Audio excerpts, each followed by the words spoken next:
My son name is Benjamin Baya. He is 3 years old, and he is the best and the worst all at the same time.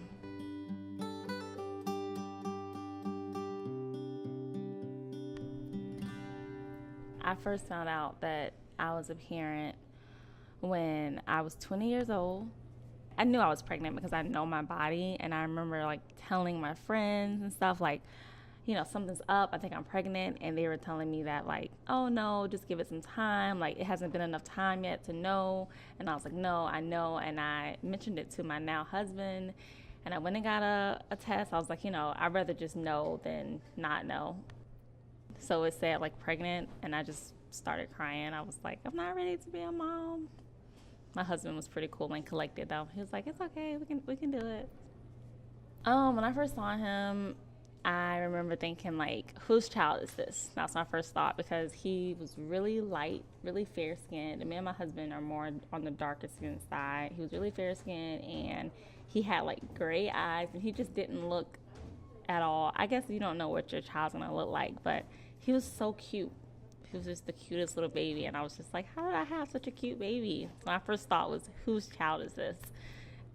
I was like happy. I don't know. I was proud of myself for having pushed out a baby, and I was just, I don't know. I was like, I'm a mom now. I don't know. It was like a lot of feelings. I didn't really know how to feel. I was like, this is a baby. I have a baby. It was a lot. It was a lot going on. I don't really know. I can't pinpoint it. It was a lot.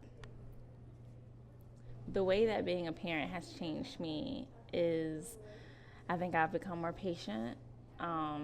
I've also learned how to control my temper a little bit better. Like, I don't have a bad temper, but I try to be as tolerant and gentle with my child as possible. And I guess more understanding also of myself. Being a parent has helped me realize a little bit more of who I am, because I see a lot of myself in my child. I just want him to be happy. I mean, in life, I want him to just have a full, happy life, like a long life. That's probably the main thing, is to live a long and happy, fulfilled life. I want him to feel like he's not missing out on anything. I want to give him as much love as possible, so he doesn't feel like he's missing out on love. And I just want him to live a life full with love and surrounded by people who do love him and care for him. The advice that I would give new parents is, know your child. Like, nobody knows your child better than you. So when people are giving you advice, always take it with a grain of salt, because everybody's going to try to give you advice on what to do with your child, and you know your child the best, and trust your instincts with your child. And also breastfeed, because breastfeeding is very important. And read to your child and talk to them as if they're an adult. Like, don't talk to them as a kid. Teach them everything that you know. Give them all the keys, everything, because they're gonna learn it from somewhere. So why not learn it from you?